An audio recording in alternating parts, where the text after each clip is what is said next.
Hey there, lit nerds, curious minds, and people who just want to sound smart at parties. Welcome! Today we're tackling Infinite Jest. Yes, that 1,000-page book people name drop and never finish. Infinite Jest was published in 1996, written by a brainy guy named David Foster Wallace. It didn't just land, it exploded into literary culture. It's over 1,000 pages long. And yeah, that includes nearly 100 pages of footnotes. Tiny footnotes. Sometimes about film cartridges, sometimes about drugs, sometimes both. But don't freak out. Those pages have made it a landmark of postmodern fiction. This book isn't just long. It's loaded with ideas, obsessions, and seriously weird structure. What's it about? Addiction, entertainment, consciousness, how we try to escape the pain of just being alive, and how those escapes sometimes trap us instead. Infinite Jest didn't just get readers talking, it got thinking. It gained a cult following for being as insightful as it is intimidating. A riddle, wrapped in a joke, buried in a 1,000-page novel. So whether you've tried reading it and got lost, or never dared to open it at all, this video's got your back. We're about to break it down. No PhD required. That's the intro, folks. Now let's dive in. Next up, who the heck was David Foster Wallace? And what was he trying to do with this literary monster? All right, Chapter 2. Before we unravel the madness of Infinite Jest, we've got to meet the mind behind it, David Foster Wallace. Who was he? What shaped his thinking? And why did he write a book this huge, weird, and brilliant? Let's dive in. David Foster Wallace was born in 1962 in upstate New York. He was the kind of kid who could crush a tennis match and a philosophy debate before lunch. He studied English and philosophy at Amherst College and later did graduate work in philosophy at Harvard. Yep, this guy had both the literary chops and the existential angst. Wallace came of age during the era of postmodernism, a literary style known for being ironic, self-aware, and kind of emotionally detached. Think, lots of air quotes and characters who know they're in a story. But Wallace wasn't having it. He thought irony had become a shield against real feeling. He wanted fiction that didn't just wink at the audience, but actually felt something. His mission? To write fiction that dared to be emotionally sincere, without being cheesy. He wanted to explore what it really meant to be human in an age of screens, sarcasm, and distraction. For Wallace, writing wasn't just art. It was a form of moral inquiry. He believed stories could help us face ourselves, understand others, and maybe even grow a little kinder. So, to really get Infinite Jest, you need to get this. It's not just an experimental novel. It's a deeply human project, a philosophical quest in fiction form. And that's our whirlwind tour of David Foster Wallace. The brain, the heart, and the ambition behind Infinite Jest. Up next, we dive into where and when all this madness takes place. All right, new chapter time. We've met the mind behind Infinite Jest. Now let's zoom into the where and when. Because trust me, it's not your average setting.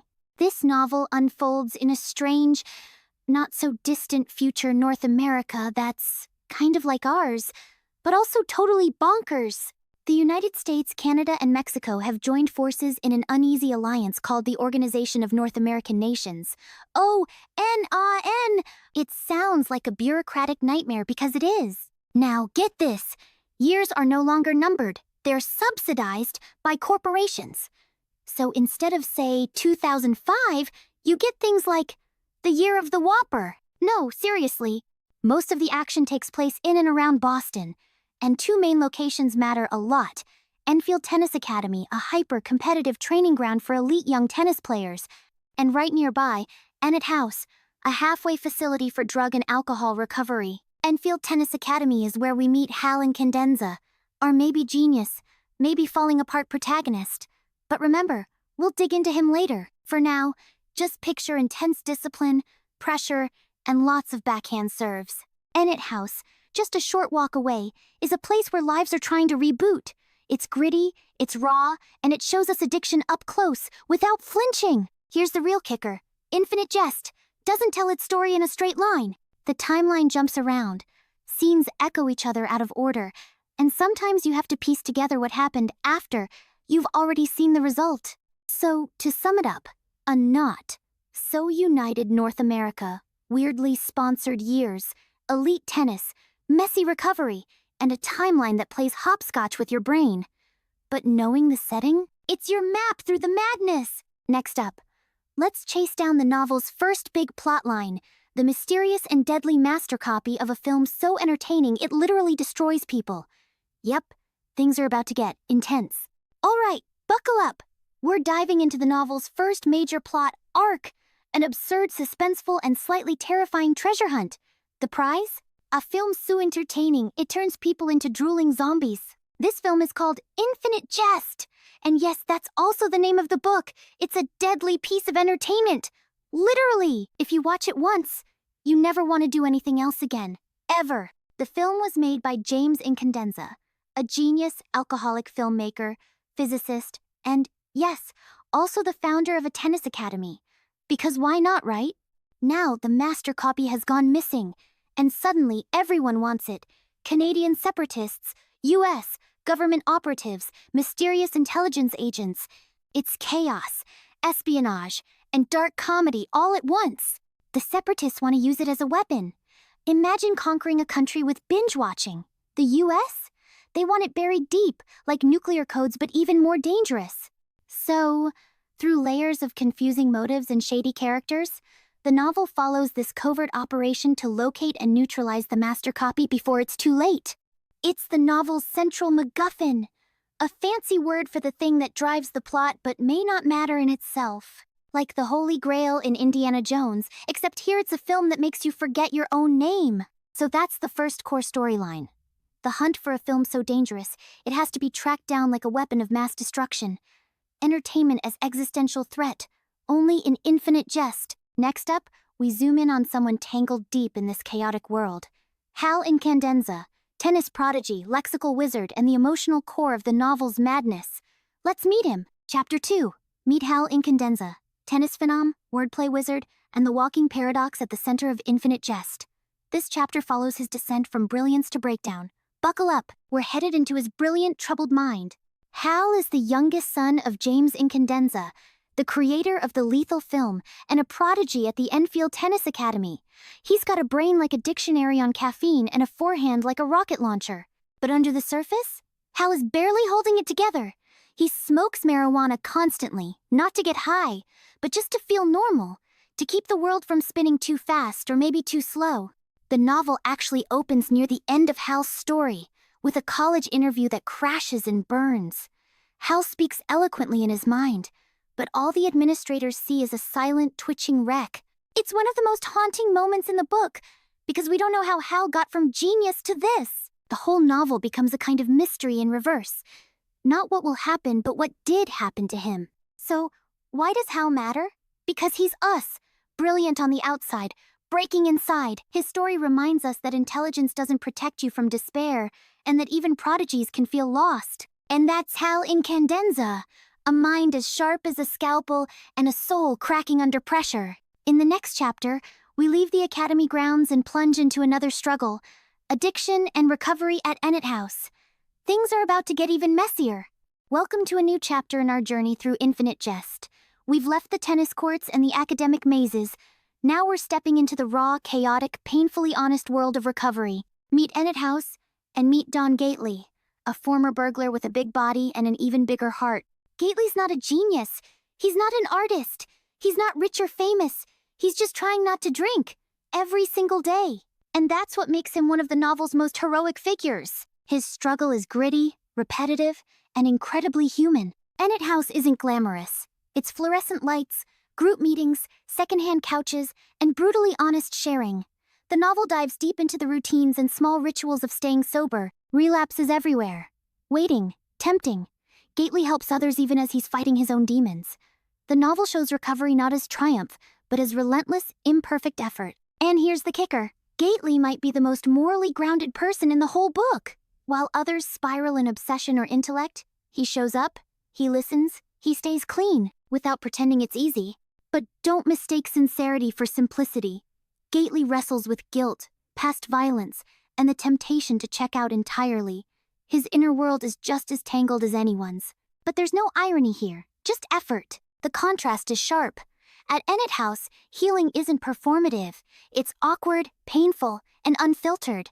But it's real. And Gately, through all his flaws, shows what it means to fight for sobriety one hard-won inch at a time. So why does this chapter matter? Because while Infinite Jest dazzles with genius and irony, Ennet House reminds us what it costs to stay alive in the real world. Gately doesn't chase brilliance, he chases grace. And in this novel, that might be the rarest thing of all. All right, deep breath. We've explored the story, the characters, the pain. Now it's time to talk about how Infinite Jest actually works. This is not a regular book with a beginning, middle, and end. Nope, this is the part where things get weird, but in a good way. David Foster Wallace doesn't just tell a story, he fractures it. The narrative is famously nonlinear. Events leap forward and backward across time, often without warning. It's like a jigsaw puzzle where half the pieces are upside down. The point of view? Constantly shifting. One moment we're inside Hal's head, next we're in Gately's grimy shoes. Then suddenly we're in some obscure intelligence agent's report. It's literary channel surfing.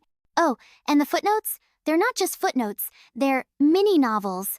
Some stretch for pages, some include other footnotes. They're funny, maddening, and sometimes absolutely vital to understanding the plot. But here's the real kicker. Wallace deliberately leaves out key events. Some of the most important scenes, gone, off-page, never shown. Readers are forced to connect the dots themselves. Welcome to Literary Detective School. This structure isn't just artsy flair. It reflects the chaos, fragmentation, and information overload of modern life. Wallace's form mirrors our fractured minds, our constant distractions, our struggle to find coherence in the noise. So yeah, reading Infinite Jest is work. But that's the point. Wallace forces us to slow down, dig deeper, and stay present. In a world that keeps pulling us apart, this book dares us to put something back together. Ourselves. So what did we just learn? That Infinite Jest isn't just a novel, it's an experience. Its fragmented structure makes us work, reflect, and sometimes scream into a pillow. But it also mirrors the way we live now, and maybe how we might live better. Next up, themes that'll hit you right in the existential feels. All right, deep breath because we're entering a new chapter in our journey, one that hits close to home. Let's talk themes. Infinite Jest isn't just a maze of footnotes and tennis matches. It's a novel obsessed with 4 big ideas: addiction, entertainment, loneliness, and agency. And yes, they're all disturbingly relevant. First up, addiction. And not just drugs. Though there's plenty of that. Wallace paints addiction as a full-spectrum human problem. Chemicals, sure, but also attention, approval, even distraction itself. Basically, anything we use to avoid being alone with ourselves. Which brings us to entertainment. In Infinite Jest, it's not innocent, it's dangerous. The film Infinite Jest, yes, the fictional movie inside the novel, is so pleasurable it literally kills. Wallace takes our love of distraction and asks, what if it consumed us back? Meanwhile, everyone's deeply, horribly alone. Characters walk around like ghosts, craving connection but stuck in their own heads. Whether it's Hal's silence, Don Gately's memories, or Joelle's veil, they're all isolated in different ways. And it hurts! And then there's agency, or the terrifying idea that we might not have it. Are the characters choosing their lives, or just reacting to their cravings, traumas, and habits? Wallace wants us to sit with that uncomfortable question. How much control do we really have? Hovering over all this is Wallace's big moral challenge. Can we move from irony to sincerity? In a world of sarcasm and masks, can we be real, vulnerable, honest? That's not just a literary trick, it's the emotional core of the novel. So yeah, these themes, they're heavy, but also illuminating. Addiction, distraction, loneliness, and choice. Wallace isn't just diagnosing problems. He's nudging us toward self-awareness, even healing. And hey, that's pretty generous for a book with 1,000 endnotes. That wraps up our whirlwind tour of the novel's biggest themes. Next up, we'll zoom in on how Wallace tells this story. The wild structure, the chaos, the brilliance. You've survived the existential stuff. Now get ready for the narrative roller coaster. Okay, deep breath. You've tackled the big themes. Now let's enter the symbolic arena. Welcome to the next chapter, Symbolism and Motifs in Infinite Jest. This is where objects, sports, and failed conversations do a lot more than you'd expect. Let's start with tennis. Yeah, tennis. in Infinite Jest, it's not just a sport, it's a metaphor factory. It represents discipline, perfectionism, and the endless internal battle between control and chaos. Hal Incandenza trains obsessively at Enfield Tennis Academy. But the real opponent? It's not across the net, it's inside. Tennis becomes a way to show the pressure of performance and the fear of failure eating at his core. Now, film. James Incandenza. Hal's dad was a filmmaker, and in Wallace's world, film isn't just storytelling. It's seductive, it's controlling. It's a medium that literally paralyzes its audience with pleasure. The master copy of Infinite Jest, the film, is lethal. People who watch it can't stop. It's a symbol of entertainment so powerful it erases free will. An extreme version of our own screen addiction. Then there's communication, or rather, the constant failure of it. Characters talk, but don't connect. They write, gesture, cry, scream, but rarely understand each other. It's both funny and tragic. These failures of connection are everywhere. People are haunted, literally and emotionally. Ghosts pop up, fathers fail their sons, and there are deformities, physical and psychological, that mirror emotional damage. Fathers loom large, often distant or dead. Their influence sticks around like a bad smell, warping the lives of their children. Think Hamlet, but with more tennis and drugs. Deformity isn't just visual, it's spiritual, it's emotional. These motifs help Wallace blur the line between the inside and the outside, the broken body and the broken soul. So, tennis, film, ghosts, fathers, broken signals. These symbols and motifs, they aren't just weird, they're essential. They add depth to the chaos and reveal the emotional currents under Wallace's wild, whirling narrative. That's it for symbolism and motifs. These aren't just literary Easter eggs, they're the glue holding the novel's emotional world together. Up next, what did people think of this monster of a book? Let's talk reception, confusion, and obsession. All right, we've talked symbols, ghosts, and tennis courts, but what did people actually think of Infinite Jest? Welcome to the reception chapter, a tale of obsession, confusion, academic debates, and one very long footnote. Let's break it down. Infinite Jest dropped in 1996 like a literary asteroid. Critics were dazzled by its ambition, scope, and depth. 1,000+ pages? No sweat, for some, but for others, reading it felt like getting lost in a labyrinth with no exit signs. Some called it needlessly complex, indulgent even, exhausting. Meanwhile, scholars were busy asking big questions. Is this novel morally serious? Is it mocking us, or saving us from postmodern despair? One popular interpretation? Wallace was calling out postmodernism's cool detachment and trying to write his way back to sincerity and human connection. Today, Infinite Jest is a staple in literature courses. Professors analyze it, students annotate it, and the internet never stops arguing about it. So yeah, critics, scholars, readers, they didn't agree, but they definitely couldn't ignore it. Whether you loved it or bounced off page 50, Infinite Jest demanded attention. That's a wrap on how the world met Infinite Jest. Critics debated, scholars dissected, and readers wrestled with it.